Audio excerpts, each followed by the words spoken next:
여러분, 오늘 저는 지금 여기에 주의 뜻을 이루는 사람이라는 제목으로 은혜의 말씀을 나누기 원합니다.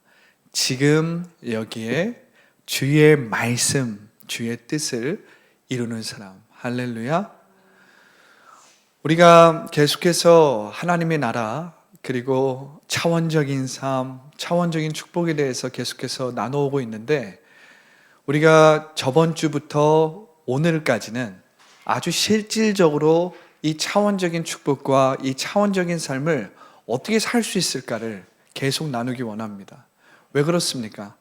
우리가 이 땅 가운데서 사는 것은 이론이나 어떤 지식이나 우리가 주일만 그냥 말씀만 암송하고 말씀만 듣는다고 해서 되는 것이 아니라, 우리가 실질적으로 우리의 삶에 일이 어떻게 이루어지는지를 볼 줄 알아야 하고 배울 줄 알아야 하고, 그래서 우리의 삶이 주일의 예배만이 아니라 매일매일 매 순간순간 지금 여기를 살 줄 알아야 돼요. 할렐루야. 우리에게 중요한 것은 미래도 중요하고, 과거에 있었던 경험이나 과거에 배웠던 지식이나 과거에 있었던 어떤 일들도 참 중요합니다. 그리고 미래에 있을 일도 중요하죠. 그런데 무엇보다 중요한 것은 지금 여기가 중요하다는 거예요. Here and now가 중요하다는 것입니다. 우리가 지금 여기를 살지 못한다면 미래, 과거는 우리에게 아무런 의미가 없는 거예요. 지금 여기를 우리가 살기 때문에, 지금 여기서 하나님께서 우리에게 이루어 주신 뜻이 하늘에서 이루어진 것처럼 이 땅에 이루어지는 그 차원적인 축복과 삶을 살기 때문에 미래는 의미가 있는 것입니다. 과거는 의미가 있는 거예요. 과거는 회복되는 것입니다. 과거에 있었던 모든 상처와 아픔과 눈물과 원망은 지금 여기에서 회복되는 것입니다. 치유되는 것입니다. 새로워지는 것입니다. 변화되는 것입니다. 할렐루야. 그렇기 때문에 우리는 지금 여기에서 주님의 뜻을 이루는 비밀을 알아야 돼요. 우리는 지금 여기에서 주님의 말씀을 이루는 사람이 되어야 하는 것입니다. 할렐루야. 저는 오늘 이것을 로마서 12장 1절부터 2절의 말씀을 가지고 풀어내길 원합니다. 하나님이 기뻐하시는, 사도 바울은 너희에게 권하노니 너희 몸을 하나님이 기뻐하시는 거룩한 산제물로 드리라. 이는 너희가 드릴 영적 예배니라 그랬어요. 영적 예배니라. 여러분들, 오늘 이 영적 예배에 대한 비밀, 이 영적 예배에 대한 이 비밀이 여러분 가운데 풀어질 때에 여러분들이 매 순간순간 지금 여기를 살게 되는 것입니다. 미래를 생각하고 미래만을 기대하면서 막연하게 그냥 생존 의식으로 거짓 자아로 내 생각대로 살아가는 것이 아니라 지금 여기를 변화시키고, 할렐루야, 지금 여기에서 말씀대로 말하고 말씀대로 믿는 그 믿음의 삶을 사는 거예요.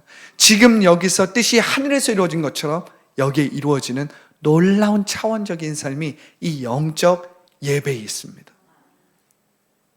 너희의 몸을 하나님이 기뻐하시는 산 제물로 드리라. 이는 너희가 드릴 영적 예배니라. 할렐루야. 여러분, 우리가 이 구약의 제사의 목적과 모든 컨셉, 모든 개념을 우리가 살펴볼 줄 알아야 됩니다. 생각해 볼 줄 알아야 돼요. 우리가 구약에서 제사의 개념, 또한 제사의 목적, 이 제사의 모든 컨셉을 생각해 보세요. 우리가 하나님께 드릴 제물을 가지고 옵니다. 그리고 그 제물은 거룩한 불에 의해서 태워집니다. 그리고 그 거룩한 불이 그 제물을 태울 때에 이것은 하나님께 드리는 예물이요, 제물이요, 하나님께 드리는, 하나님이 기뻐 받으시는 제물이지만, 우리가 이 제사의 모든 컨셉, 제사의 모든 목적을 한번 생각해 보세요.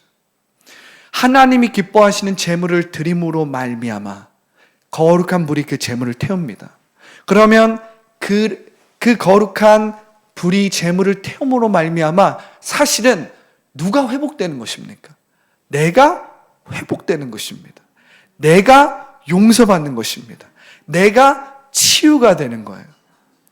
여러분, 이 영적 예배가 이 하나님 나라를 이룰 수 있는 비밀이라면 우리가 매 순간순간 나의 몸을 산 제물로 드림으로써 영적 예배를 드릴 줄 알아야 되거든요.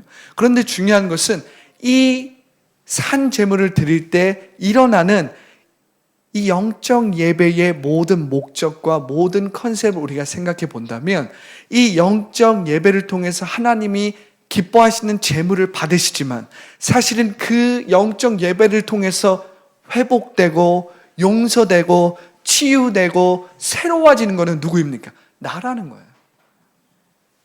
여러분, 하나님은 뭔가가 부족해서 우리에게 높임을 받으시는 분이 아니에요. 하나님은 그 이름이 높임을 받기에 합당하신 분입니다. 하나님은 뭔가 부족해서 우리의 예배를 받으시는 분이 아니에요. 이미 산과 바닷물이 기뻐 외치는 거고요. 온 우주가 하나님의 말씀대로 창조되었고 그 질서대로 유지되고 그 질서대로 돌아갑니다. 이미 모든 땅과 바다와 돌들과 모든 자연 만물이 하나님을 찬양하고 있어요. 우리가 찬양하지 않아도 하나님은 돌들을 들어서 하나님을 찬양하게 할 수 있습니다. 그러니까 우리가 제사를 드림으로써 우리가 하나님께 뭔가를 드리는 게 사실은 아니에요. 우리가 하나님께 드림으로 말미암아 산 제물로 우리가 드림으로 말미암아 우리는 사실은 하나님의 의를 경험하게 됩니다. 하나님의 사랑이 우리 가운데 임하게 돼요. 하나님의 평강이 우리 가운데 부어지는 것입니다. 하나님의 그 희락의 기름 부음이 우리 가운데 부어짐으로 말미암아 우리는 하나님의 그 사랑을 받아서 어떻게 해요? 그 사랑으로 노래하고 찬양하고 경배하고 그분의 의를 나타내는 것입니다. 하나님은 우리가 하나님의 의를, 사랑을, 그분의 평강을 나타내는 삶을 살 때에 기뻐하시는 거예요. 여러분, 우리가 예배를 하나님께 드리는 것 같지만 사실은 따지고 보면 우리가 예배를 드리는 게 아닙니다. 예배를 드릴 때 그 축복과 은혜와 회복과 치유는 누가 받습니까? 내가 받는 거예요. 우리가 사실은 드리는 것 같지만 다윗의 말대로 우리가 모든 것을 하나님께 받았사오니 우리가 받은 것을 조금 주님께 드릴 뿐입니다. 우리가 하나님께 받은 의와 희락과 평강과 사랑을 받았을 때 우리의 영혼은 기쁘게 되거든요. 그래서 우리는 그 하나님의 생명으로 충만할 때 나의 마음의 묵상, 내 입술의 모든 고백이 주님께 연락되기를 원합니다. 여러분, 이게 영적 예배예요. 사실은 우리의 몸을 하나님이 기뻐하시는 산 제물로 드리라 이는 너희가 드린 영적 예배니라라는 이 말은 사실은 사도 바울이 우리에게 뭔가를 요구한 것 같지만 우리가 그 영적 예배의 모든 목적과 컨셉을 안다면 사실은 우리가 이 예배를 통해서 충만해지는 건 우리라는 거예요. 영적인 세계가 회복되는 것은 우리입니다. 우리. 그것을 통해서 우리는 하나님의 의를 나타내고 평강을 나타내고 희락을 나타내고 하나님의 사랑을 나타냄으로 말미암아 하나님은 영광을 받으시는 거예요. 우리가 그 뜻대로 지금 여기를 변화시키고 그 뜻을 이루는 자들이 되는 것입니다. 여러분, 이 영적 예배의 비밀을 안다면 여러분들은 지금 여기에서 하나님의 평강과 사랑과 의와 희락을 누리고 나타내는 자가 되는 거예요. 하나님의 뜻을 지금 여기에 이룰 수 있는 모든 사람들이 되는 것입니다. 할렐루야. 여러분, 육체의 생각은 사망입니다. 그러나 성령의 생각은 평안이요 우리 가운데 생명이고 평안인 줄을 믿으시기 바랍니다. 여러분, 영적 예배의 모든 목적과 컨셉은 여기에 맞춰져 있다는 거예요. 육체의 생각은 사망입니다. 문제에 대한 나의 생각, 문제에 대해서 매여있는 나의 느낌과 감정은 사망이에요. 그런데 그 문제를 멈추고 그 문제에 대한 나의 생각, 나의 느낌, 나의 감정을 멈추고 우리가 말씀대로 이루시는 예수님을 믿을 때 성령의 생각이 나를 살리고 성령의 생각이 나를 평안케 하고 성령의 생각이 나를 일으키는 것입니다. 그것은 생명과 평안이거든요. 할렐루야. 영적 예배는 바로 이것입니다. 영적 예배는 이것에 맞춰져 있다는 거예요. 우리가 이 영적 예배의 모든 목적과 모든 컨셉을 안다면 이 영적 예배가 차원적인 삶, 차원적인 축복을 누리고 나타내는 비밀이라는 것을 알 수 있습니다. 방법이라는 것을 알 수 있습니다. 이것이 실질적인 거예요. 왜 그렇습니까? 영적 예배는 우리가 주일에만 와서 드리는 게 아니에요. 영적 예배는 우리가 공예배만 와서 드리는 기도가 아닙니다. 영적 예배는 지금 여기 매 순간순간 드리는, 우리의 몸을 하나님이 기뻐하시는 산 제물로 드리는 놀라운 차원적인 이야기입니다. 차원적인 예배입니다. 차원적인 기적인 것입니다. 할렐루야. 여러분, 저는 이것을 오늘 특별히 아브라함을 통해서 먼저 나누기 원합니다. 여러분, 믿음의 조상 아브라함은 늦은 나이에 이삭을 얻었습니다. 그의 아내 사라가 아이를 낳을 수 없는 신체적인 여건이었지만 하나님은 말씀대로, 약속대로 그들에게 이삭을 주셨어요. 하나님은 아브라함에게 쏟아질 것 같은 하늘의 별을 보여주시면서 내 자손이 이와 같을 것이라고 약속하셨습니다. 그러나 여러분, 눈에 보이는 모든 상황과 모든 환경은 부정적이었습니다. 아브라함과 사라는 이미 노산이었어요. 이미 아이를 낳기에는 이미 나이가 많았습니다. 아브라함과 사라는 곧 현실에 부딪혔습니다. 그의 아내는 남다른 아름다움과 지혜를 가진 여자였지만 현실 앞에서 하나님의 약속의 말씀을 온전히 신뢰하지 못했어요. 인간적으로 생각해도 그런 일이 일어날 수 없었기 때문입니다. 하나님의 약속을 듣고 사라는 처음에 비웃었습니다. 사라가 의도적으로 하나님의 말씀을 비웃은 것이 아니라 아무리 생각해도, 이성적으로, 인간적으로 아무리 생각을 해도 이러한 일이 일어나기는 어렵기 때문에 자기도 모르게 웃음이 튀어나온 거예요. 무의식적으로 웃음이 튀어나온 것입니다. 왜냐하면 사라가 아이를 잉태한다는 것이 너무 엉뚱하게 느껴졌기 때문에 그래요. 내가 이 노산에 이 나이에 아이를 잉태한다는 것이 너무 엉뚱하게 들렸기 때문에 자기도 모르게 웃었던 것입니다. 그러나 여러분, 이 하나님의 말씀, 이 하나님의 약속은 뜻이 하늘에서 이미 이루어진 것처럼 아브라함의 믿음 안에서 이미 이루어졌습니다. 할렐루야. 창세기 15장 5절을 보면 이렇게 기록되어 있어요. 그를 이끌고 밖으로 나가 이르시되 하늘을 우러러 무뼈를 셀 수 있나 보라. 또 그에게 이르시되 내 자손이 이와 같으리라. 할렐루야. 아브라함이 여호와를 믿으니 여호와께서 이를 그의 의로 여기시고, 하나님께서 이것을 그의 의로 여기시고. 할렐루야. 여러분, 하나님은 아브라함의 상황과 환경을 바꾸기 전에 아브라함의 말을 먼저 변화시켰습니다. 하나님은 먼저 상황과 환경을 바꾸시기 전에, 하나님은 기적을 일으키기 전에 먼저 아브라함의 말을 바꿨습니다. 아브라함의 생각을 바꿨습니다. 아브라함의 상상과 꿈을 먼저 바꾸신 거예요. 아브라함을 먼저 그의 텐트 밖으로 인도하셔서 하늘의 그 뭇별을 바라보게 하신 거예요. 그 쏟아질 것 같은 별을 보게 하신 것입니다. 너희의 자손이 이와 같을 것이다. 아브라함의 그 영적인 세계, 보이지 않는 세계를 먼저 바꾸시고 회복하신 것입니다. 여러분, 우리 안에 바라는 것들의 실상이 먼저 보여야 됩니다. 믿음은 바라는 것들의 실상이요 보이지 않는 것들의 증거인데, 여러분, 하나님은 상황과 환경을 바꾸시기 전에 무엇부터 바꾸십니까? 우리의 보이지 않는 세계를 먼저 바꾸시는 거예요. 우리의 말을 먼저 바꾸십니다. 우리의 생각을 먼저 바꾸세요. 문제에 붙잡혀 있는 우리의 생각을 멈추고 성령의 생각으로 말미암아 자녀들은 예언을 하고 청년들은 비전을 보고 아비들은 꿈을 꾸게 만드시는, 이게 먼저입니다. 보이지 않는 세계, 영적인 세계에 우리가 믿음으로 말하고 생각하고 우리가 꿈꾸는 것이 먼저라는 거예요. 이것이 먼저 될 때 말씀대로 이루어지는 차원적인 일이 우리의 삶에 미래에 일어나는 것이 아닙니다. 지금 여기에 이루어지는 거예요. 지금 여기 우리의 순간순간에 이루어지는 것입니다. 그렇기 때문에 여러분, 우리는 예배를 드리는 이 순간, 이 예배 시간도 중요하지만 이 예배가 끝난 후 일상에서 돌아갔을 때 매 순간순간이 중요한 거예요. 왜 그렇습니까?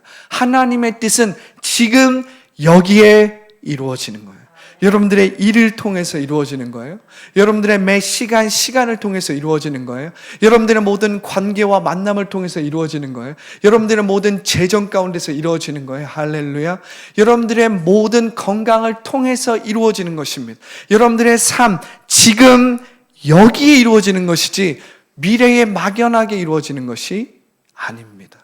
그래서 여러분들은 미래에 막연하게 매여 있으면 안 돼요. 그것이 언젠가 이루어지겠지 하고 그냥 막연하게 넋놓고 있으면 안 된다는 것입니다. 하나님의 뜻은 지금 여기에 이루어지는 거예요. 예수님께서 모든 것을 다 이루었다 말씀하셨잖아요. 이젠 우리는 구약의 백성들처럼 그 날이 오기만을 기다리는 그러한 존재들이 아니라 뜻이 하늘에서 이루어진 것처럼 지금 여기 이루어지는 것입니다. 내 영혼이 잘됨 같이 내가 범사에 잘되고 간건케되는 그 축복은 지금 여기에 이루어지는 것입니다. 할렐루야. 다시 한번 우리는 이 말씀을 기억해야 합니다. 문제에 대한 나의 생각을 멈추고 눈에 보이는 상황이나 질병에 대한 나의 부정적인 생각을 멈추고 말씀대로 이루실 하나님을 신뢰하는 것입니다. 말씀대로 이루실 하나님을 신뢰하는 것입니다. 여러분, 기적은 시간의 문제이지 불가능한 문제가 아니에요. 기적은 시간의 문제이지 불가능한 문제는 아니에요. 그러면 시간의 문제라는 건 무엇입니까? 시간의 문제라는 것은 이런 말이에요. 나의 시간과 나의 방법을 내려놓는다는 것입니다. 그리고 하나님의 시간과 하나님의 방법을 신뢰한다는 거예요. 여러분, 우리는 기적을 기도하고 어떤 일에 대해서 기도할 때에 그 일이 이루어지지 않았을 때 실망하고 자포자기하고 낙심하고 실족합니다. 왜 그렇습니까? 우리는 하나님의 시간을 신뢰할 줄 알아야 해요. 하나님의 방법을 신뢰할 줄 알아야 되는데 문제는 무엇입니까? 나의 시간에 매여 있을 때가 많아요. 나의 방법에 매여 있을 때가 많아요. 내가 기도했는데 이때 이루어져야 되는데 이러한 방법과 이러한 나의 기대 안에서 이루어져야 돼. 나의 계획 안에서 이루어져야 하는데 일이 이루어져 있지 않다라는 거예요. 그런데 여러분, 하나님의 약속의 말씀, 하나님의 기적, 치유는 불가능한 문제가 아니라 시간 문제예요. 근데 그 시간의 문제라는 것은 나의 시간이나 나의 방법이 아니라 하나님의 방법과 하나님의 시간을 신뢰하는 믿음의 문제라는 거예요. 우리가 그것을 신뢰한다면 우리는 하나님의 뜻을 지금 여기에 이룰 수 있게 되는 거예요. 하나님의 기적을 지금 여기에서 맛볼 수 있게 되는 것입니다. 왜 그렇습니까? 하나님의 기적과 하나님의 치유와 그 말씀이 이루어지는 것은 나의 시간과 나의 방법이 아니라 하나님의 시간, 카이노스, 하나님의 시간이라는 거예요.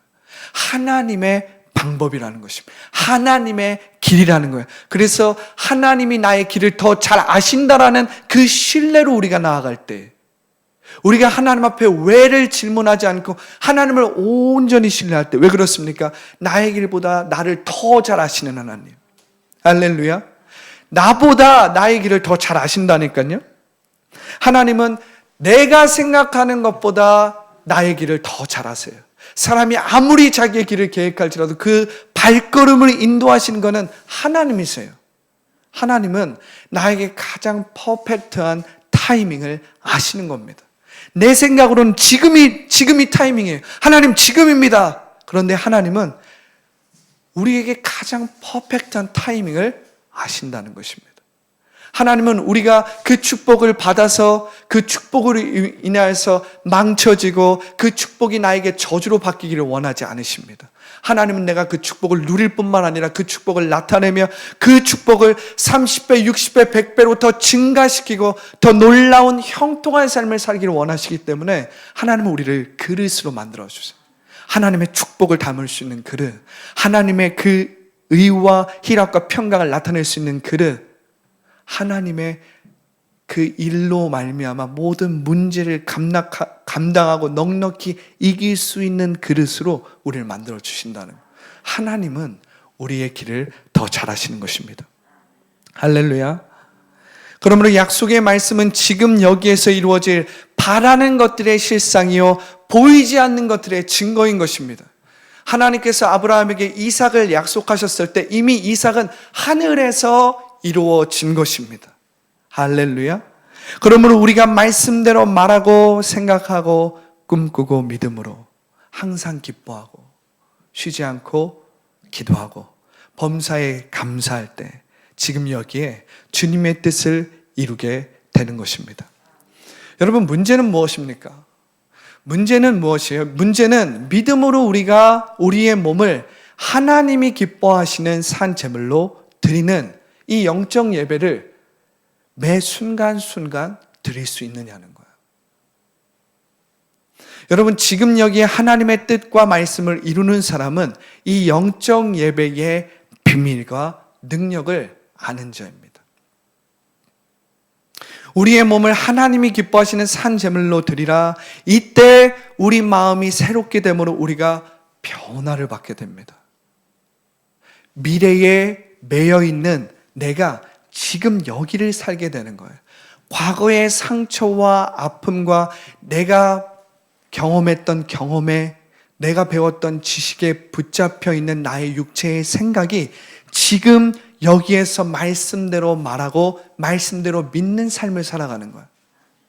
과거에 매이지 않고 혹은 미래에 이루어질 것에 대해서 전전긍긍하고 미래에 이루어질 것에 대해서 내가 조급하여서 미래에 이루어질 나의 생각에 붙잡혀 있는 것이 아니라 지금 여기에 말씀대로 이루어 주실 그 하나님의 뜻에 내가 붙잡혀서 그 뜻을 지금 여기에 이루는 자가 되는 거야. 할렐루야. 놀라운 비전이죠. 놀라운 비전이죠. 여러분, 육체의 생각과 느낌과 감정은 새롭게 되어서 문제와 상황과 환경에 붙잡히지 않고 성령의 생각대로 하나님의 뜻과 말씀과 약속을 지금 여기에 이루게 되는 거예요. 여러분, 산 제물로 드리기 위해서는 두 가지가 필요합니다. 두 가지. 우리가 산 제물을 드린다, 나의 몸을 하나님이 기뻐하시는 산 제물로 드리기 위해서는 두 가지가 필요해요. 한 가지는 무엇입니까? 한 가지는 불이에요. 불. 또 다른 한 가지는 불에 태울 제물이 필요합니다. 여러분, 우리는 문제에 붙잡혀 있는 육체의 생각과 느낌과 감정을 산 제물로 드릴 줄 알아야 돼요. 문제에 붙잡혀 있는 육체의 생각과 느낌과 감정을 산 제물로 드릴 줄 알아야 합니다. 할렐루야. 여러분, 우리는 내가라는 이 내가 주체가 된 자기를 부인함으로 나의 몸을 산 제물로 드릴 줄 알아야 합니다. 할렐루야.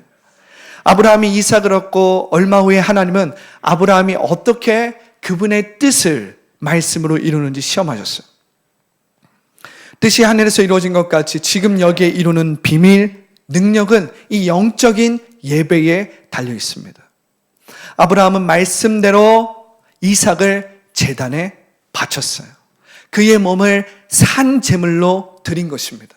그런데 여러분, 우리가 이미 잘 알고 있지만 하나님은 이삭의 몸 자체를 원하신 것이 아니에요. 이삭 자체를 원하신 것이 아닙니다. 그러면 하나님이 무엇을 원하셨습니까? 하나님은 이삭에 대한 아브라함의 자기 생각, 자기 느낌, 자기 감정, 자기 부인을 원하신 것입니다. 하나님이 원하셨다는 것은 이삭을 산 제물로 드림으로써 하나님이 진짜 원했던 것은 뭐였어요? 이삭에 대한 아브라함의 자기 생각, 육체의 생각과 느낌과 감정, 자기를 부인하기를 원하셨다는 거예요. 아브라함이 이삭에 대한 그의 육체의 생각을 산 제물로 드릴 때 성령의 불이 아브라함을 산 제물로 받으신 것입니다. 이게 영적 예배입니다. 그리고 하나님이 기뻐하셨어요. 우리가 자기를 부인하고 자기 십자가를 지면 우리는 망하고 손해를 보는 게 아닌 것입니다. 우리가 많은 사람들이 자기 부인과 자기 십자가를 지는 말만 들어도 이 말씀을 건너뛰고 싶어 합니다. 그런데 여러분, 예수님의 복음, 성경은 우리가 어떻게 하면 죽을 수 있는지를 가르치는 거예요. 세상의 많은 컨셉, 세상의 많은 철학, 세상의 종교, 세상의 처세술은 우리가 어떻게 하면 이 세상 가운데 생존할 수 있을까를 가르치지만, 기독교의 복음, 하나님 나라의 복음은 우리가 어떻게 하면 지금 여기서 나를 부인하고 나의 십자가를 짐으로 말미암아 우리의 거짓자, 자기를 부인하고 우리의 육체의 생각을 죽일 수 있을까를 가르치는 거예요. 여러분, 이것은 차원적인 이야기입니다. 이것은 3차원의 물질 세계에 매여 있는, 눈에 보이는 것이 전부라고 생각하는 우리의 인간적인 생각으로 이해하고 판단할 수 있는 것이 아니라 차원적인 이야기라는 거예요.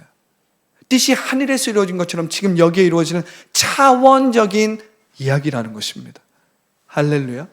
그렇기 때문에 이것은 영적인 세계이고 우리가 믿음으로 취하고 인정하고 받아들일 수 있는 그러한 것이지, 영과 생명인 말씀이지 우리의 지식과 경험으로 이해할 수 있는 지식이나 이론이 아니라는 거예요. 차원적인 이야기라는 것입니다. 하나님이 받고자 했다라는 것은 이삭의 몸이 아니었습니다. 그 몸의 종노릇하는 육체의 생각, 그 몸의 종노릇하는 육체의 느낌과 감정과 그 육체의 종노릇하면서 평생을 삼천의 물질 세계에 종노릇하는 그 거짓 자아를 부인하고 십자가를 지기를 원하셨다는 거예요. 왜 그렇습니까? 영적인 세계를 살기 위해서는 우리가 육체의 생각에 붙잡혀서는 절대 영적인 세계를 살 수 없기 때문입니다. 믿음으로 살아갈 수 없기 때문입니다. 육체의 생각은 사망이요, 영의 생각은 생명과 평안이니라. 그런데 우리가 이 차원적인 삶을 살아가는 비밀은 영적인 예배에 달려있다는 거예요. 아브라함은 이것을 보여준 것입니다. 아브라함이 이삭을 바친 이 사건은 이 영적인 예배의 모든 컨셉과 목적이 무엇인지를 우리에게 보여주신 거예요. 할렐루야. 할렐루야. 여러분, 하나님이 기뻐하시는 이 산 제물, 우리가 우리 자신을 거짓자를 부인하고 우리가 십자가를 질 때 많은 사람들은 우리의 지식이나 우리의 경험이나 눈에 보이는 대로 판단하기 때문에 그렇게 하면 우리가 손해본다고 생각해요. 우리가 자기를 부인하고 우리의 십자가를 지면 우리가 망할 것 같고 내가 죽을 것 같고 손해를 볼 것 같고 나는 없어질 것 같고 이렇게 생각을 하는 것입니다. 그런데 여러분, 우리가 자기를 부인하고 자기 십자가를 질 때 우리는 망하고 손해를 보는 게 아닙니다. 우리는 차원적인 축복과 차원적인 삶을 살아가게 되는 거예요. 뜻이 하늘에서 이루어진 것처럼 지금 여기에 이루어지는 하나님 나라의 비밀이 여기에서 풀리게 되는 것입니다. 그런데 우리가 이것을 넘을 줄 알아야 돼요. 이것을 넘을 줄 알아야 합니다. 많은 사람들이 사천의 영성을 통해서 은혜를 맛보고 사천의 영성을 통해서 새로운 삶을 살고 싶어 하는데, 이 사천의 영성이 이론이고 지식으로만 멈추고 우리의 삶 가운데 전혀 능력을 발휘하지 못하고 경건의 모양은 있으나 경건의 능력까지 가지 못하는 이유는 이 영적인 예배를 드리지 못하기 때문에 그래요. 자기 부인, 거짓자를 부인하고 나의 십자가를 지는 이 영적 예배를 넘어서야만이 우리의 삶의 차원적인 축복과 차원적인 삶이 풀어지고 열리게 되는 것이거든요. 여러분, 이것은 이러한 삶을 살았던 사람들만이 아는데, 아브라함은 이삭을 바쳤을 때, 이삭을 제단에 두었을 때 그 불이 이삭을 태웠던 것이 아니에요. 이삭에 대한 아브라함의 육체의 생각과 육체의 느낌과 육체의 감정을 태웠다는 것입니다. 그리고 아브라함은 완전히 새로운 피조물로서 다시 태어나게 되었다는 거예요. 하나님의 뜻을 지금 여기에 이루는 차원적인 축복과 차원적인 삶을 살게 되었다는 것입니다. 여러분, 우리가 이 영적인 예배를 드릴 때, 나의 몸을 하나님이 기뻐하시는 산제물로 드릴 때 내가 손해를 보는 것 같고, 이제 내가 없어지는 것 같고, 내가 나의 십자가를 질 때 이제 내가 죽는 것 같고, 그래서 내가 손해를 보는 것 같지만 사실은 반대라는 거예요. 하나님의 나라는 이것을 넘어 갈 때 알 수가 있는 것입니다. 그럴 때에 뜻이 하늘에서 이루어진 것처럼 지금 여기에 이루어진 하늘의 것들이 지금 여기에 풀어지는 놀라운 축복이 있게 되는 것입니다. 할렐루야. 이것이 하나님 나라의 복음의 비밀이에요. 문제에 대한 나의 생각을 멈추고 말씀대로 이루실 예수님을 믿는 믿음으로 순종할 때 기적이 일어나는 것입니다. 돌파가 일어나는 거예요. 변화가 일어나는 것입니다. 할렐루야. 창세기 22장 12절부터 14절에 이렇게 기록되어 있습니다. 사자가 이르시되 그 아이에게 내 손을 대지 말라. 그에게 아무 일도 하지 말라. 내가 내 아들 내 독자까지도 내게 아끼지 아니하였으니 내가 이제야 내가 하나님을 경외하는 줄 아노라. 아브라함이 눈을 들어 살펴본즉 한 순양이 뒤에 있는데 뿔이 숯불에 걸려 있는지라. 아브라함이 가서 그 순양을 가져다가 아들을 대신하여 번제로 드렸더라. 아브라함이 그 땅 이름을 여호와 이레라 하였으므로 오늘까지 사람들이 이르기를 여호와의 산에서 준비되리라 하더라. 할렐루야. 여호와 이레. 주님께서 나보다 먼저 앞서 가셔서 모든 것을 준비하시고 예정하시고 그 뜻이 하늘에서 이루어진 것처럼 지금 여기에 이루어 주시는 것은 이 영적 예배에 달려 있는 거예요. 거짓 자를 부인하고 문제와 보이는 상황에 따른 나의 생각, 나의 느낌, 나의 감정, 나의 계획을 내려놓고 하나님을 온전히 신뢰할 때에 여호와의 이레의 축복이 임하는 거예요. 여호와께서 미리 준비하시고 예정하시고 예언하시고 약속하신 뜻이 하늘에서 이루어진 것처럼 지금 여기에 이루어지는 것입니다. 이게 차원적인 축복이에요. 이게 차원적인 삶입니다. 여러분, 이것은 차원적인 이야기예요. 할렐루야. 여러분, 가장 무서운 사람은 말씀대로 하늘에서 이루어진 약속을 믿고 지금 여기서 사랑과 기쁨과 평강으로 기다리는 사람이에요. 할렐루야. 원수 마귀가 가장 무서워하는 사람은 말씀대로 이루시는 예수님을 믿는 믿음 안에서 항상 기뻐하고 쉬지 말고 기도하고 범사에 감사하며 지금 여기에 주님의 뜻을 이루는 자들입니다. 할렐루야. 원수 마귀가 가장 무서워하는 거예요. 원수 마귀는 우리가 기도하고 우리가 믿음으로 살아갈 때 봐라, 너의 삶에 이루어진 것이 있느냐, 너의 눈에 이루어진 것이 있느냐, 너의 손에 잡히는 것이 있느냐, 너의 귀에 들리는 것이 있느냐, 이렇게 해서 다시 우리가 육체의 생각에 빠지게 만들어요. 원수 마귀는 영적인 세계에 우리가 살다가도 다시 육체의 생각, 문제에 대한 나의 생각, 나의 감정, 나의 느낌에 빠지게 만듦으로써 우리가 평생을 육체의 생각으로 종노릇하게 만드는, 보이지 않는 세계가 아니라 보이는 세계에 종노릇하게 만듦으로써 하나님의 뜻이 지금 여기에 이루어지지 못하게 만드는데 가장 무서운 사람은 누굽니까? 가장 원수 마귀가 무서워하는 사람은 말씀대로 이루신 예수님을 믿고 항상 기뻐하고 쉬지 않고 기도하며 범사에 감사하며 지금 여기에 주님의 뜻을 이루는 자예요. 그러한 사람을 원수 마귀는 가장 무서워하는 것입니다. 왜냐하면 그 사람들을 통해서 지금 여기가 변화되기 때문에 그래요. 지금 여기가 주님의 뜻대로 이루어지기 때문에. 할렐루야. 여러분, 그럼에도 불구하고 우리가 다시 일상으로 돌아가면 삼천의 물질 세계에 매여서 눈에 보이는 상황과 문제에 붙잡혀 살아갑니다. 여러분, 우리는 기도하는 시간 외에, 우리가 말씀을 이렇게 듣는 예배의 시간 외에 일상이 지금 우리가 드리는 이 예배만큼이나 중요하다는 것을 망각하고 살아가는 거예요. 여러분, 성령의 기름 부음이 여러분들이 이 예배 가운데 임하여서 여러분들이 믿음을 가지고 살아갑니다. 그런데 이 성령의 기름 부음, 이 성령의 임재는 여러분들이 일상을 살아갈 때도 그대로 연결되어서 여러분들을 쫓아가는 것입니다. 우리가 이것을 구약의 컨셉으로 보면 잘 나타나 있지 않습니까? 이스라엘 백성이 그 험한 광야를 갈 때에 낮에는 구름 기둥, 하나님의 구름 기둥이 그들과 함께하고 밤에는 불 기둥이 그들과 함께한 거예요.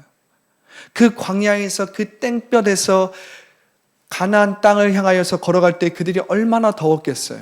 그들이 실신할 수도 있고 그들이 목이 말라 죽을 수도 있습니다. 그런데 하나님의 임재가 낮에는 구름 기둥으로 그들과 함께 했다는 거예요.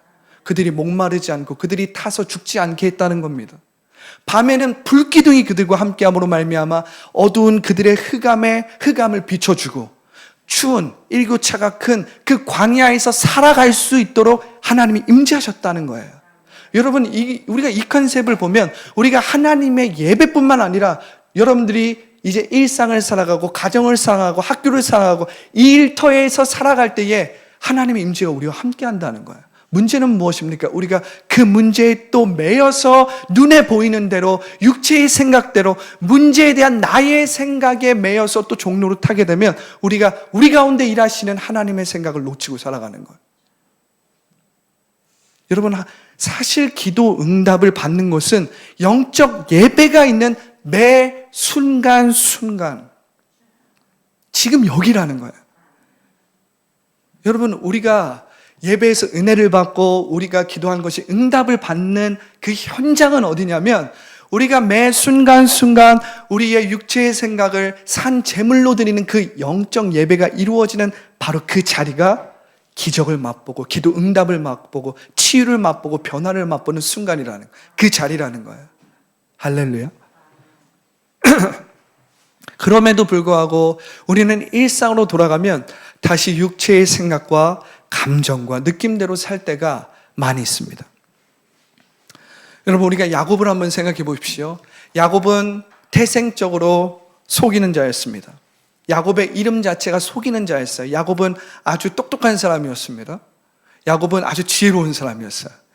여러분, 야곱은 쌍둥이로 태어난 사람이었어요. 에서가 먼저 나왔고요. 그리고 야곱이 태어났죠.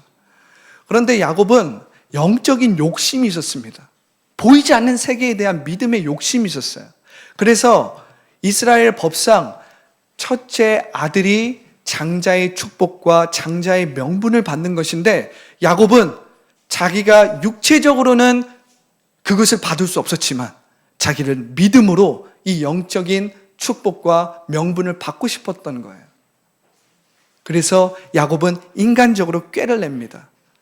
그래서 형 에서로부터 형 에서가 받아야 할 장자의 명분과 장자의 축복을 인간적인 꾀, 인간적인 술수로 뺏어오는 거예요.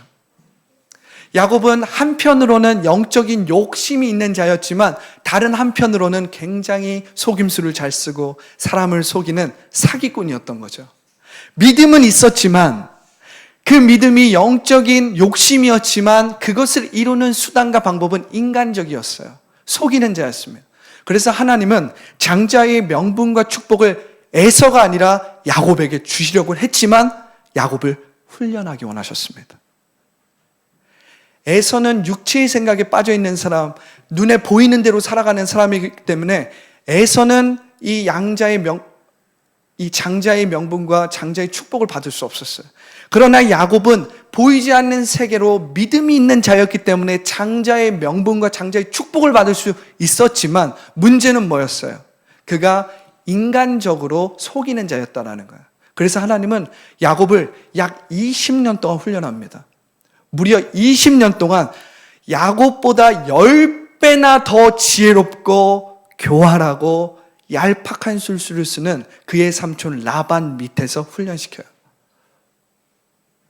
야곱이 얼마나 억울하고 야곱이 이 라반 밑에서 얼마나 마음 아리를 했던지, 이 라반 밑에서 그냥 공짜로 20년 동안 일했는데 단 한 푼도 자기 재산으로 모은 것이 없을 만큼 라반에게 10번이나 그 삭슬 속아서 삭슬 받지 못합니다.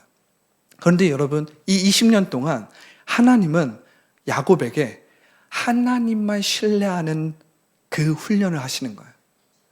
어떤 문제와 어떤 일에 대한 야곱의 생각, 야곱의 느낌, 야곱의 감정을 신뢰하지 않고 야곱의 생각대로 살지 않고 그럼에도 불구하고 하나님이 이루실 것을 신뢰하라는 것입니다. 육체의 생각을 따르지 말고 영의 생각을 따라가는. 이게 무슨 말입니까? 영적인 예배를 20년 동안 훈련했다는 것입니다. 야곱이 만약 이 20년 동안 여전히 자신의 육체의 생각, 거짓자를 부인하지 않고 자기 십자가를 지지 않았다면 야곱은 하나님의 유업, 장자의 축복을 받아서 누리는 사람이 되지 못했을 거예요. 그는 여전히 문제에 대한 자기의 생각, 문제에 대한 자기의 느낌과 감정대로 말하고, 감정대로 생각하고, 감정대로 마음대로 하는 자가 됐을 것입니다. 그런데 야곱은 20년 동안 육체의 생각을 부인하고 그 문제와 어려움과 그 억울함에 대한 자기의 생각을 멈추고 말씀대로 이루시는 하나님을 신뢰하는 것을 경험했거든요. 그때 무슨 일이 일어났습니까? 한 푼도 없었던 그 야곱이 말씀대로 바라봄으로 말미암아 한 푼도 없었어요. 그런데 야곱은 갑자기 아롱진 가축, 전박이가 있는 양과 염소를 얻음으로써 그 가축대가 수도 없이 많아지게 된 거예요. 그 종들이 수도 없이 많아지게 된 것입니다. 야곱이 20년 동안 이루어도 얻을 수 없었던 재산을 단 몇 년 만에 야곱은 엄청나게 얻어서 부한자가 된 거예요. 이제 야곱이 자신의 고향으로 돌아왔습니다. 고향으로 돌아가는 거예요. 자신의 처자들을 이끌고 많은 종들과 가축을 이끌고 이젠 고향으로 돌아가는 거예요. 그런데 고향에 누가 있습니까? 에서가 있었던 거예요. 자신이 장자의 축복권과 명분을 다 빼앗았던 그 에서가 그곳에 있었던 것입니다. 에서가 마음만 먹는다면 자신의 장정들을 이끌고 누구를 죽일 수 있었어요? 야곱과 그의 가족들을 몰살시킬 수 있었습니다. 왜냐하면 에서는 야곱을 보기만 하면 죽이겠다라고 젊을 때 마음 가운데 결심을 했거든요. 내가 야곱을 죽이리라. 그래서 야곱이 삼촌 밑에서 멀리 도망간 거거든요. 야곱은 절대 위기를 만난 것입니다. 그 절대 위기 가운데서 야곱은 시름시름 알기 시작하는 거예요. 두렵고 불안하고 이젠 자신의 모든 재산, 자신의 모든 가족들의 생명, 자신의 생명까지 잃어버릴 수 있는 모든 것을 다 잃어버릴 수 있는 절대 위기 가운데서 야곱은 약복간 나루에서 씨름을 하기 시작합니다. 성경에 보면 야곱이 어떤 한 사람과 씨름을 했다고 나와 있어요. 밤새도록 씨름을 했다는 거예요. 무슨 말입니까? 야곱이 그 두려움과 불안 가운데서 매여서 막 씨름을 한 것입니다. 어떤 사람을 막 놔주지 않고 씨름을 한 거예요. 밤새도록 씨름을 하는 가운데 야곱이 자신과 씨름하는 그 천사에게 나를 축복하지 않으면 내가 놓지 않겠습니다. 나를 축복하지 않으면 내가 놓지 않겠습니다. 막 기도를 하고 막 땀을 뻘뻘 흘리면서 그 절대 위기 가운데서 막 기도를 하는 거예요. 야곱은 이 상황, 이 절대 위기를 그냥 벗어나고 싶었어요. 인간적으로 생각하면 그냥 떠나고 싶었어요. 그냥 도망가고 싶었습니다. 그런데 하나님의 축복을 구하는 거예요. 하나님이 날 축복하지 않으면 나는 하나님을 놓지 않겠습니다. 결국 이 천사가 야곱의 환도뼈를 딱 칩니다. 야곱의 환도뼈가 딱 치니까 야곱이 힘을 쓸 수가 없는 거예요. 그리고 이 천사는 야곱에게 너를 더 이상 야곱이라 부르지 않겠다. 넌 더 이상 속이는 자가 아니다. 이스라엘, 하나님과 겨루어 이긴 자가 되었다. 이렇게 하면서 야곱을 축복합니다. 여러분, 우리가 이것을 보면 영적 예배의 컨셉과 목적을 알 수 있어요. 여러분, 영적 예배의 목적과 컨셉은 무엇입니까? 야곱이 천사가 환도뼈를 침으로 인해서 야곱의 거짓자와 야곱의 육체의 생각은 어떻게 된 거예요? 죽은 거죠. 문제에 대해서 매여 있고 문제에 대한 나의 생각, 내가 하려고 하는 것들은 어떻게 된 거예요? 죽은 것입니다. 그런데 그리스도 안에서 새로운 피조물이 되었듯이 야곱 안에서 역사하시고 말씀대로 말하고 말씀대로 생각하고 말씀대로 하나님을 신뢰하는 야곱, 이 이스라엘은 다시 태어나게 되는 거예요. 여러분, 이 영적 예배의 컨셉과 목적을 우리가 안다면 뜻이 하늘에서 이루어진 것처럼 지금 여기에 이루어지는 이 차원적인 비밀, 이 하나님 나라의 비밀을 알 수 있다는 거예요. 천사가 야곱의 환도뼈를 침으로 인해서 야곱의 겉사람은 패했습니다. 야곱의 겉사람은 날로 패하여 가지만 야곱의 속사람은 어떻게 됐습니까? 날로 새로워지는 거예요. 하나님의 뜻을 이루는 것은 새롭게 된 속사람이거든요.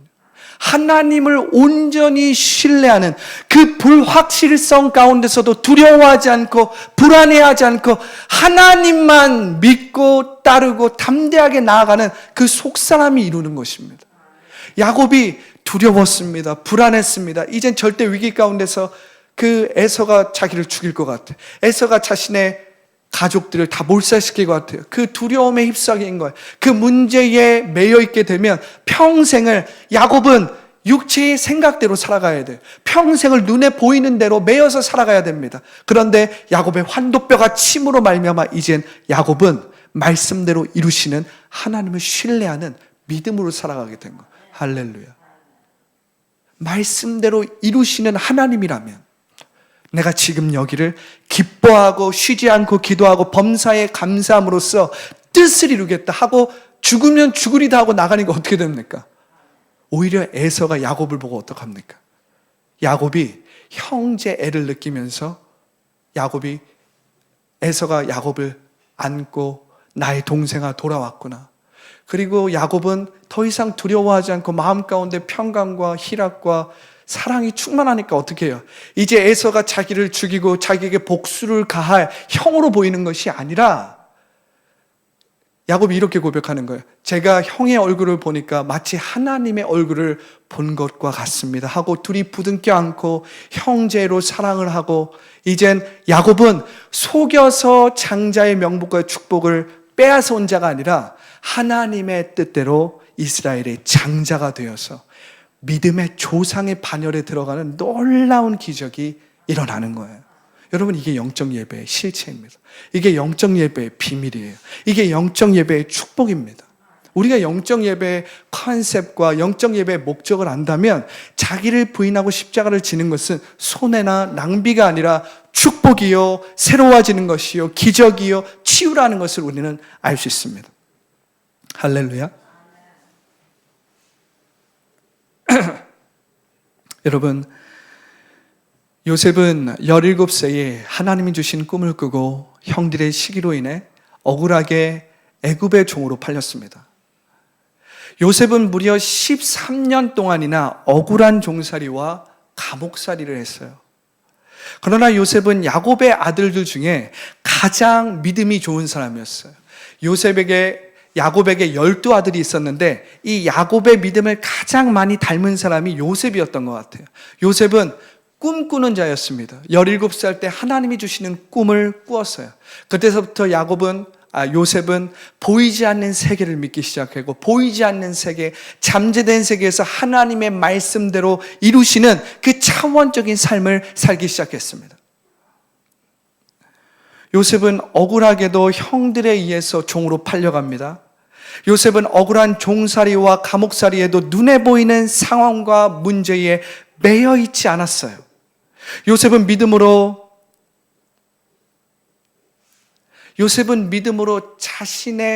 자신 앞에 있는 문제와 어려움대로 자신의 육체의 생각과 육체의 감정대로 끌려다니지 않고 말씀대로 이루시고 17살 때 꿈으로 보여주신 그 하나님을 온전히 신뢰하는 영적 예배를 매일매일 지금 여기서 드렸습니다. 할렐루야. 여러분 한번 상상해 보세요. 17살 때 자신들의 형에 의해서 억울하게 종살이를 하게 되는 거예요. 단 한 번도 해보지 못했던 그 굳은 일, 종들이 하는 그 일, 하루아침에 야곱에게 사랑과 총애를 받는 자리에서 하루아침에 종의 일을 하게 되는 겁니다. 그 굳은 일, 그 하찮은 일을 막 하게 되는 거예요. 여러분 한번 우리가 상상해 보십시오.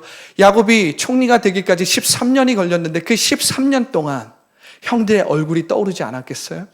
자신을 팔고 자신을 억울하게 애굽에 팔았던 그 형들이 날마다 떠오르지 않았겠어요? 야곱의 그 마음 가운데 그들에 대한 쓴뿌리와 상처와 아픔과 그 깊은 상처는 이루 말할 수 없었을 것입니다.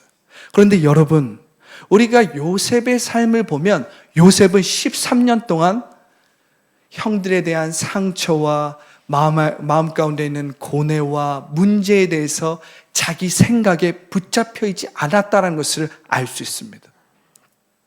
눈에 보이는 상황은 종살이였고 눈에 보이는 상황은 억울한 감옥살이였지만 요셉은 그 문제에 자기의 생각에 매여 있지 않았어요.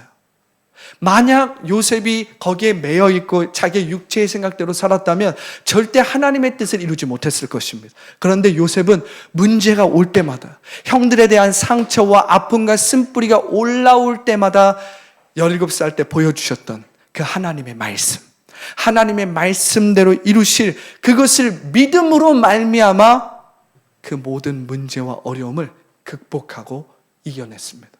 할렐루야. 요셉은 가장 열악하고 억울한 상황에 놓였지만 하나님을 신뢰하고 마음을 잃어버리지 않았습니다. 여러분, 잠언 기자는 무릇 지킬 만한 것 중에 내 마음을 지키라, 생명의 근원이 이 마음에서 나온다 그러잖아요. 여러분, 마음을 지키는 것이 영적 예배입니다. 우리의 생각과 마음을 지키는 것이 영적 예배예요. 그래서 사도 바울은 너희가 모든 일에 기도와 간구로 감사함으로 하나님께 아뢰라. 그리하면 모든 지각에 뛰어나신 하나님의 평강이 너희의 마음과 생각을 지키시라 그러잖아요. 여러분, 우리의 마음을 지키는 것이 영적인 예배입니다. 요셉은 날마다 이 마음을 지켰어요. 그리고 17살에 보았던 꿈이 이미 이루어짐을 믿는 믿음 안에서 살았다는 거예요. 13년 후 하나님은 요셉이 바로의 꿈을 해석하게 하셨고 요셉의 해석을 만족했던 바로는 요셉을 그 다음의 후계자로 세웠습니다. 여러분, 중요한 내용은 그 다음부터 사실 시작돼요. 많은 사람들이 여기서 멈춥니다. 요셉이 애굽의 총리가 되었다. 13년 후에 애굽의 총리가 되었다. 요셉이 성공하였다. 여기서 대부분의 많은 사람들이 멈추는데 우리는 한 발자국부터 나아가야 합니다. 몇 년 후 요셉은 기근으로 인해 양식을 찾아 내려온 형들을 극적으로 만나게 되는 거예요. 이제 요셉은 성공한 사람이었어요. 이젠 요셉은 종이 아니었습니다. 17살 때 꾸었던 그 꿈이 요셉의 삶에 이루어진 거예요. 그런데 극적으로 양식을 찾아 기근을 피해 내려온 형들을 극적으로 만나게 되는 거예요. 여러분, 요셉 마음 안에 형들에 대한 복수와 미움이 없었을까요?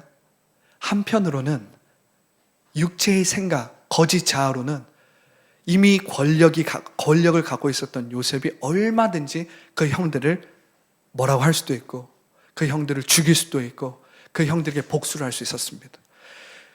요셉의 육체의 생각, 요셉의 거짓 자아로는 얼마든지 그 형들에게 벌을 내리고 이전에 나에게 했던 그 억울한 일들을 다 갚을 수도 있었다는 거예요. 그러나 요셉은 형들에 대한 복수와 미움에 붙잡히지 않았어요. 형들에 대한 복수와 미움에 대한 자기 생각에, 자기 느낌에, 자기 감정에 매여 있지 않았다는 것입니다. 할렐루야. 이게 중요한 거예요, 여러분. 요셉이 애굽의 총리가 된 게 중요한 것이 아닙니다. 만약 요셉이 애굽의 총리가 되었을 때 여전히 요셉이 눈에 보이는 대로 육체의 생각대로 살았다면 요셉은 그 받은 모든 축복을 저주스럽게 사용하게 됐을 거예요. 요셉이 받았던 그 축복을 여전히 축복으로서 30배, 60배, 100배의 열매를 맺게 하기 위해서는 우리가 그 다음에 요셉이 어떠한 영적인 예배를 드렸는지 알 수 있어야 돼요. 할렐루야. 할렐루야. 요셉에게는 형들에 대한 상처와 아픔이 없지 않았어요, 여러분. 형들에 대한 미움과 복수심이 하루아침에 사라진 것도 아닙니다. 그러나 요셉은 매일의 영적 예배를 드렸습니다. 할렐루야. 여러분, 이것이 중요한 거예요. 요셉은 매일의 영적 예배를 드렸어요. 13년 동안 요셉이 훈련받은 것은 바로 이것입니다. 내 몸을 하나님이 기뻐하시는 산 제물로 드리라. 산 제물로 드리라. 육체의 생각, 눈에 보이는 것에 내 마음을 빼앗기지 말고 눈에 보이는 것에 너의 육체의 생각대로 살지 말고 말씀대로 이루시는 그 하나님을 신뢰함으로 말미암아, 할렐루야, 영적 예배를 드리는 거예요. 그러니까 요셉이 창세기 50장 20절에 보면 이렇게 고백하는 것입니다. 당신들은 나를 해하려 하였으나 하나님은 그것을 선으로 바꾸사. 할렐루야. 하나님은 그것을 선으로 바꾸사. 여러분, 이것은 13년 동안 형들에 대한 미움과 복수 올 때마다, 그 육체의 생각이 올 때마다 말씀대로 이루시는 하나님을 믿음으로 말하고 생각하고 상상하고 꿈꾼 요셉의 영적 예배를 통해서 나온 고백인 거예요, 여러분. 이게 능력이고, 이게 경건의 능력이고, 이것이 뜻이 하늘에서 이루어진 것처럼 지금 여기에 이루는 차원적인 삶입니다. 또 놀라운 것입니다. 당신들은 나를 해하려 하였으나 요셉은 이것을 알아요. 당신들은 나를 해하려고 했어요. 그런데 하나님은 그것을 선으로 바꾸셨다는 거예요. 오늘과 같이 많은 백성의 생명을 구원하게 하시려 하셨나니 요셉은 13년 동안 지금 여기에서 하나님의 뜻과 말씀을 이루는 영적 예배를 통해서 형들을 만났을 때도 마음 가운데 육체의 생각과 감정과 느낌이 막 올라올 때도 거기에 매여 있지 않았습니다. 거기에 붙잡혀 있지 않았습니다. 오히려 그 육체의 생각을 멈추고 말씀대로 이루실, 약속대로 이루실 하나님을 신뢰함으로 항상 기뻐하고 쉬지 않고 기도하고 범사에 감사하며 주님의 뜻을 지금 여기에 이루었다는 거예요. 지금 여기에 이루었다는 것입니다. 할렐루야.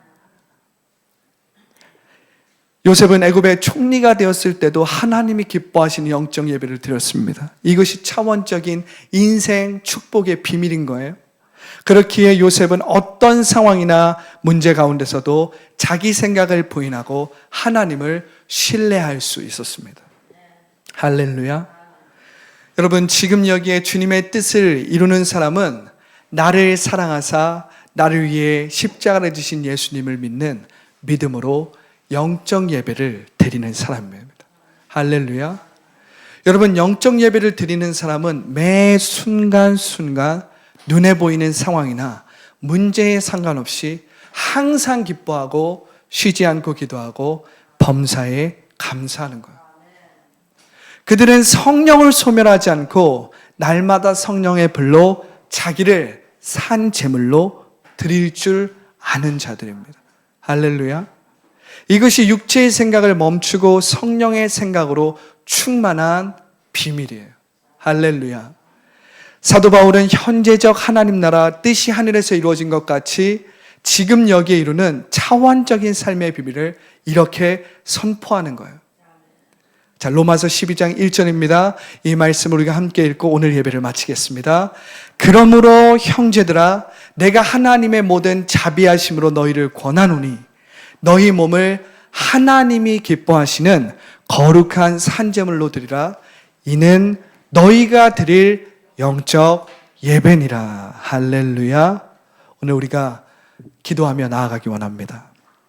주님, 우리가 말씀대로 말함으로, 또한 말씀대로 생각함으로, 또한 말씀대로 꿈꾸고 상상함으로 우리가 믿음의 세계로, 보이지 않는 세계로 바라는 것들의 실상과 보이지 않는 것들의 증거를 붙들고 항상 기뻐하고 쉬지 않고 기도하고 범사에 감사하는 이 차원적인 삶을 살기를 원합니다. 하나님, 더라이프 교회 학교로부터 시작해서 작년에 이르기까지 이 차원적인 축복을 누리게 하여 주시고 이 차원적인 삶으로 말미암아 하나님의 뜻을 이루는 모든 자들이 되게 하여 주시옵소서. 아버지여, 우리 자녀들이 말씀대로 예언하게 하여 주시고 청년들이 말씀대로 이루시는 비전을 보게 하여 주시고 아비들이 말씀대로 이루어지는 꿈을 꿈으로 말미암아 아버지 하나님, 오늘 아브라함, 야곱, 요셉에게 이루어졌던 그 차원적인 축복과 차원적인 삶이 더라이프교회 성도들의 삶에 풍성하게 이루어지게 하여 주옵소서. 너희가 내 안에, 내 말이 너희 안에 거하면 무엇이든지 원하는 대로 구하라 그리하면 이루리라는 뜻이 하늘에서 이루어진 것처럼 지금 여기에 이루어지는 차원적인 축복이 풀어지게 하여 주시옵소서. 하늘의 것들이 지금 여기에 풀어지게 하여 주시옵소서. 내 영혼이 잘됨 같이 내가 범사에 잘되고 강건케 되는 그 삼중 축복이 여기에 풀어지게 하여 주옵소서. 삼중 축복의 치유가 풀어질지어다. 삼중 축복의 회복이 이곳 가운데 풀어질지어다. 삼중 축복의 형통함과 부함과 성장과 증가와 30배, 60배, 100배의 열매와 결실이 지금 여기에 풀어질지어다. 우리가 이 영적 예배를 통해서 이 하나님의 뜻을 지금 여기에 이루는 더 라이프 교회 성도들 모두 되게 하여 주시옵소서.